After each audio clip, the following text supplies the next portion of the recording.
የተወደዳችሁና የተከበራችሁ የኢትዮኒውስ ቤተሰቦች እንደምናላችሁ ሰላምታችን በያላችሁበት ይድረስ። እነሆ አዳዲስና ወቅታዊ መረጃዎችን አዘጋጅተን ወደ እናንተ ማድረስ ጀምረናል። ከኢትዮኒውስ መረጃዎች ጋር አብራችሁ እንድትቆዩ ግብዣችን ነው። በቅድሚያም አርዕስተ ዜናዎችን አስቀድማለሁ።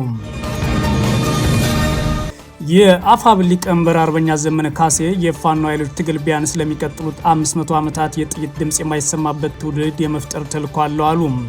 ለኢትዮጵያን ኃይሎች ጋር በጋራ ተባብሮ ለመስራት አፋብኃ ዝግጁ መሆኑን የተናገሩት አርበኛ ዘመነ ካሴ ሆኖም ከሌሎች ኃይሎች ጋር መርፌ የመግዛት ተልዕኮ እንኳን ቢኖር የአማራ ሕዝብ በይፋ ሳያውቀው የምንጓዝበት አንድም እንኳን ስውር እርምጃ የለም ሲል አስታውቋል። በዝርዝር የምትሰሙት ይሆናል።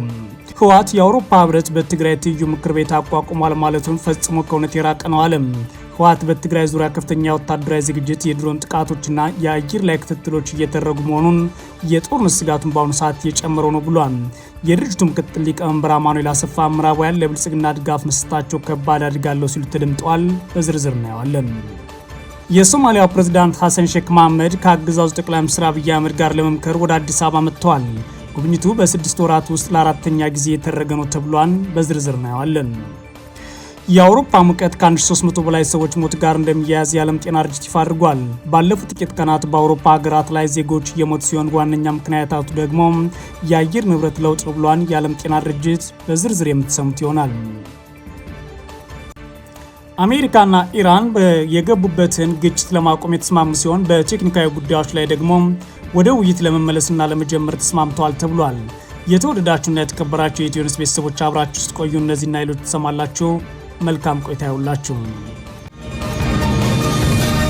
የአፋብኃ ሊቀመንበር አርበኛ ዘመነ ካሴ የፋኖ ኃይሎች ትግል ቢያንስ ለሚቀጥሉት 500 ዓመታት የጥይት ድምፅ የማይሰማ ትውልድ የመፍጠር ተልዕኮ አለው አሉ። ከኢትዮጵያን ኃይሎች ጋር በጋራ ተባብሮ ለመስራት አፋብኃ ዝግጁ መሆኑን የተናገሩት አርበኛ ዘመነ ካሴ ሆኖም ከሌሎች ኃይሎች ጋር መርፌ የመግዛት ተልዕኮ እንኳን ቢኖረን የአማራ ሕዝብ በይፋ ሳያውቀው የምንጓዝበት አንድም እንኳን ስውር እርምጃ የለንም ሲሉ አስታውቀዋል። የአማራ ፋኖ ብሔራዊ ንቅናቄ ሊቀመንበር አርበኛ ዘመነ ካሴ ሰኔ 21 2018 ዓ.ም ባስተላለፉት መልእክት ትግላችን ቢያንስ ለ500 ዓመታት የጥይት የማይሰማበት ትውልድ የመፍጠር ነው ሲሉ አስታውቀዋል። ዓለም ፊቱ ዞሮበት ወይንም ረስቶት እያለ መተን ቀብረነዋል የተባለው የአማራ መቃብር ፈንቅሎ ተነስቷል ያሉ አርበኛ ዘመነ ካሴ ያላንዳች መካሪ ተቆርቋሪ፣ ያላንድ ሰው ሀሳብ አበዳሪ ከመከራው ተምሮ ከራሱ መክሮ አማራ የራሱን አብዮት ፈጥሮ ብሏል። አርበኛ ዘመነ ካሴ የብልጽግና አገዛዝ የራሱን ህዝብ በሰማይ በምድርም እሳት አሰማርቶ የሚያነድ ዘረፈጅ ስርዓት ስለሆነ ስለ ብሔራዊ ክብርና ሉዓላዊነት አያውቅም፣ ስለ ሀገር ለማውራት ሞራሉም የለውም ነው ያሉት። የብልጽግና አገዛዝ ሀገሪቱ ላይ አንገቷ ላይ ቆሞ እያነደዳት ያለውን ሀገር እወዳታለሁ ሊለን ይሞክራል ያሉት አርበኛ ዘመነ ካሴ በዚህ የሚታወቅ አገዛዝ ሌላው በተላላኪነት መክሰሱ ተቀባይነት የለውም ሲሉ አስታውቀዋል። ዘመነ ካሴ ለግብጽ መላላክ፣ ለፕሬዝዳንት ኢሳያስ መሽቆጥቆጥ፣ ህወሓት መንበርከክ አብይና ቡድኑ እንጂ ፋኖ አያውቀውም ሲልም በመልእክቱ ላይ አስተላልፏል። በእኛ በኩል የዓለም ጥቅሞች ሁሉ ተሰልፈው ቢመጡ መዳፋችን ላይ ቢቀመጡ አንዲት ግራም የአማራን ህዝብ ጥቅም አሳልፈን አንሰጥም ያለው የአፋብኃ ሊቀመንበር ዘመነ ካሴ ነው። የአማራ ህዝብ ህልውና ጥቅሙና ምኞቱ ለድርድር አይቀርቡም ሲል ያረጋግጡት ዘመነ ካሴ ነገር ግን ካለፉት ረጅም ዓመታት ከራሱ ከብልጽግና ስህተትና ውድቀት ተምረን ከቀጠናዊና ዓለም አቀፋዊ ልውውጥ ውጡ የማንም ወኪል ሳንሆን መጠቀም እናውቅበታለን። በሊማሊሞ ገደል አናት በተወጠረ ግምር ላይ አይናችን ታስረን እንኳን አመጣጥን መራመድና ወደ ነገ መሻገር እንችላለን ያሉት ዘመነ ካሴ ያክለውም ከኢትዮጵያን ኃይሎች ጋር በጋራ መርፌ መግዛት ተልዕኮ እንኳን ቢኖረን የአማራን ህዝብ በይፋ ሳያውቀው የምንጓዝበት አንድም እንኳን ስውር እርምጃ የለም ሲሉ አረጋግጠዋል። አርበኛው አሁን ላይ የብልጽግና አገዛዝ አብዝቶ እየጮህ ያለው አገዛዙ አብዝቶ የሚጮህበት በአብይ አህመድ ፍርሃትና ጦርነት ምክንያት ነው ብለዋል። አብይ የቀጠናውና የሀገር ውስጥ ኃይሎችን ከተባበሩ እድሜው በአንድ እጅ እጣጦች ልክ የተቆጠሩ ናቸው ብሎ ስለሚያምን ደንግጧል ያሉት አርበኛ ዘመነ ካሴ እናም አገዛዙ ድንገት ጥቂቶችን አደናግሬ የማምሻ እድሜ ባገኝ ብሎ ሌት ተቀን ይጮሃል፣ ጮቱ ግን ከሞት አድኖም ሲሉ አስታውቀዋል። አብይ አህመድ የአማራ፣ የትግራይ፣ የአፋርና ሌሎች ህዝቦች ገና በበቂ አልደቀቁም ብሎ እንደሚያምን የጠቀሱት አርበኛ ዘመነ ካሴ ስለዚህ በተገኘው አጋጣሚ ሁሉ መድቀቅና መጥፋት አለባቸው ብሎ ያምናል። ይህም ዘን ዘንድ ደግሞ ሰበብ ያስፈልጋል። ስለሆነ አማግንቶ ነገ ወደ አንድ ተረኛ ህዝብ ቢተኩስ ለዓለም የሚነግረው ሰበብ ተባብረው ሊያጠፉን ሲሉ ራሴን ለመከላከል ጦርነት ከፈትኩ የሚል ይሆናል ብለዋል። አርበኛ ዘመነ ካሴ ትግላችን የአማራና የሀገራችን ህልውና የማረጋገጥ ትንቅንቅ ብቻ ሳይሆን ቢያንስ ለሚቀጥሉት 500 ዓመታት የጥይት ድምፅ የማይሰማበት ትውልድ የመፍጠር ተልዕኮ ነው ሲሉ አስታውቀዋል። ህወሓት የአውሮፓ ህብረት በትግራይ ትይዩ ምክር ቤት አቋቁሟል ማለቱ ፈጽሞ ከእውነት የራቀ ነው ሲል ተከራከረ።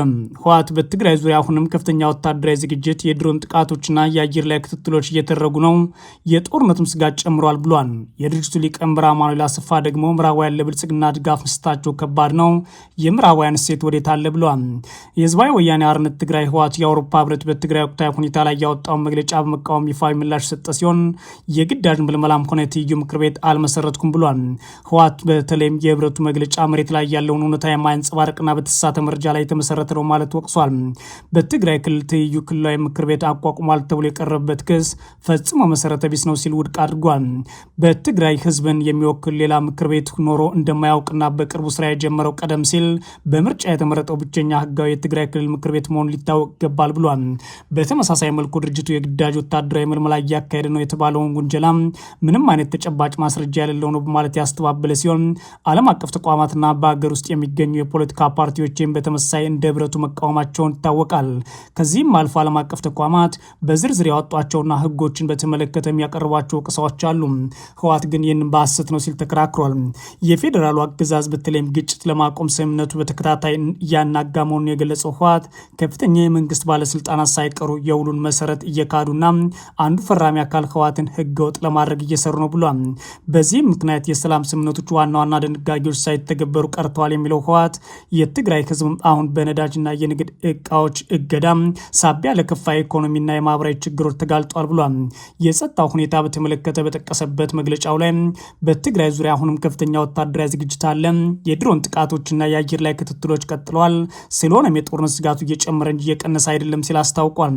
በአሁኑ ሰዓት ድርጅቱ የክልሉ ባለስልጣናት ህዝባቸውን ከህልውና አደጋ የመጠበቅ ህጋዊ ሞራላዊና ግዴታዊ ስላለባቸው አሁን ላይ እሱን እየሰሩ ይገኛሉ ሲል ነው ለአውሮፓ ህብረት ምላሽ ሰጠው።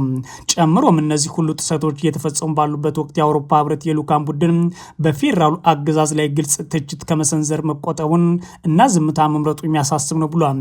ድርጅቱ በደብዳቤው ላይ ይፋዊ ተቃውሞ ላይ አሁንም ቢሆን ውይይትና የፖለቲካ ንግግሮች ብቸኛ ስትራቴጂካዊ አማራጭ መሆኑን በድጋሚ ያረጋግጣሉ በማለት የገለጸ ሲሆን የአውሮፓ ህብረትና ሌሎች ዓለም አቀፍ አጋሮች የፌዴራሉን አገዛዝ ያለምንም መዘግየት ወደ እውነተኛ ውይይት እንዲመጣ ተጽዕኖ ማድረግ አለባቸው ይላል። ይህ በእንዲህ እንዳለ የህወሓት ምክትል ሊቀመንበር የሆኑት አቶ አማኑኤል አሰፋ ምዕራባውያን እየወሰዷቸው እርምጃዎች ብልጽግና መደገፍ ከሆነ እጅግ ከባድ ነው ብለዋል።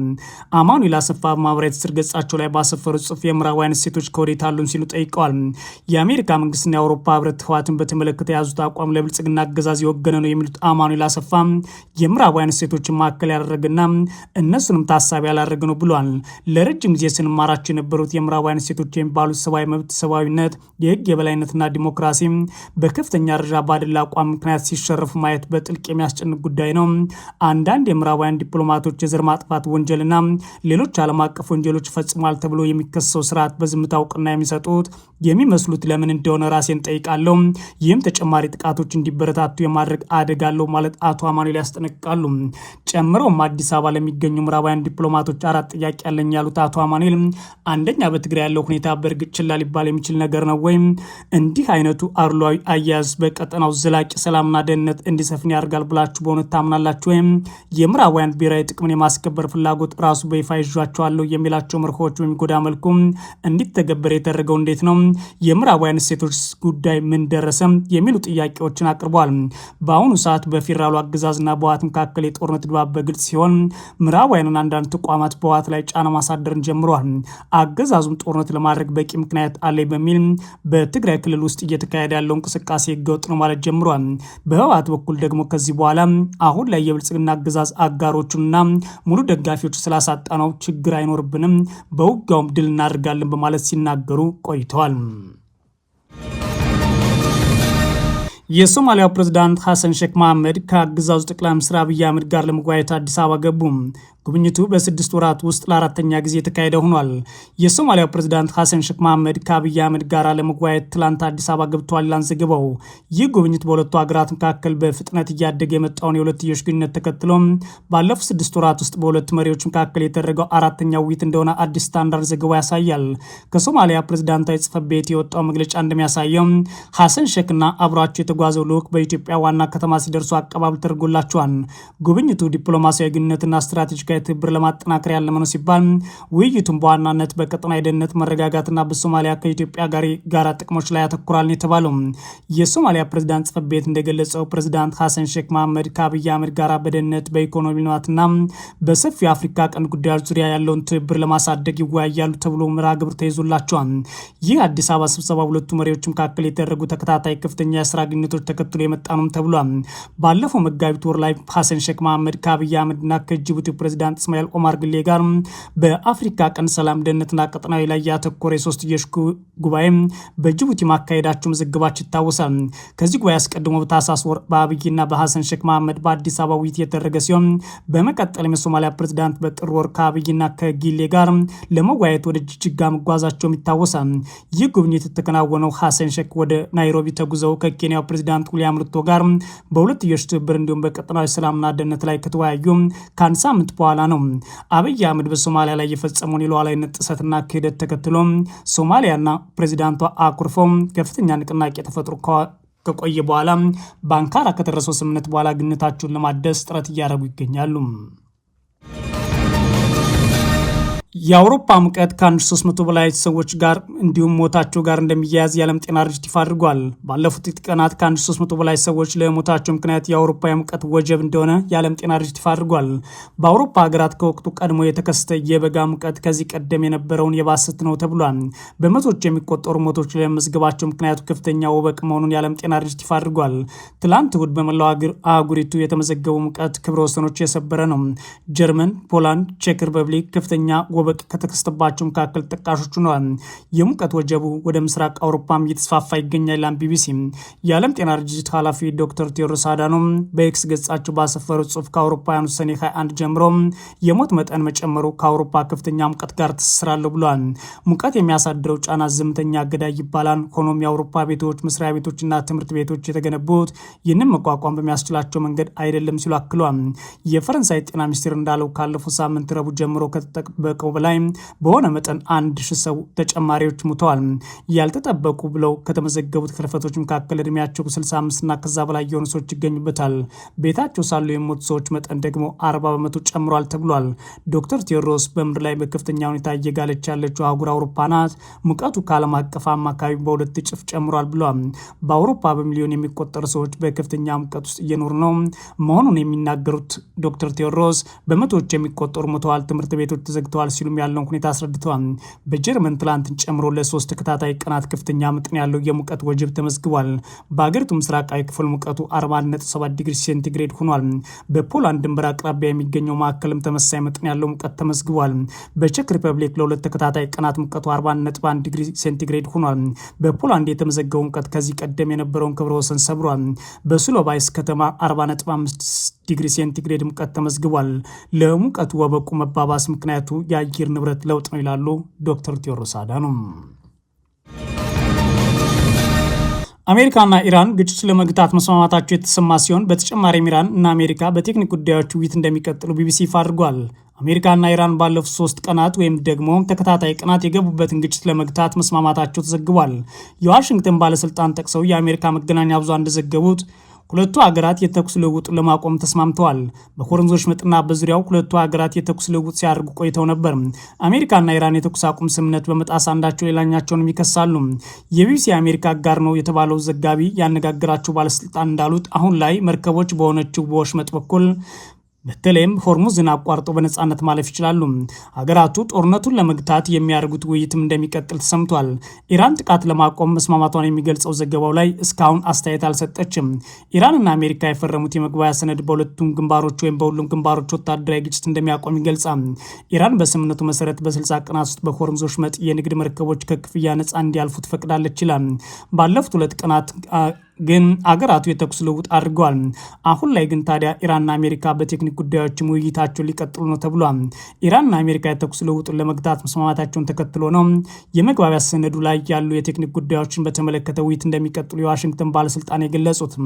ኤኤፍፒ ያነጋገራቸው አንድ የአሜሪካ ባለስልጣን በስምምነቱ ያሉ ሁሉም የቴክኒክ ጉዳዮች በተመለከተ ውይይቶች ይቀጥላሉ፣ ለሁሉም አሁኑ ላይ ወገኖቹ ግጭቱን ከማባባስ ይቆጠባሉ፣ መርከቦችን በነጻነት መጓጓዝ ይችላሉ ብለዋል። የኢራን ባለስልጣናት እስካሁን ድረስ ጉዳዩን በተመለከተ አስተያየት አልሰጡም ሲል ቢቢሲ ዘግቧል። የተወደዳችሁና የተከበራችሁ የኢትዮ ኒውስ ቤተሰቦች መረጃዎቻችን እነዚህ ነበሩ። መልካም ጊዜ እመኛለሁ።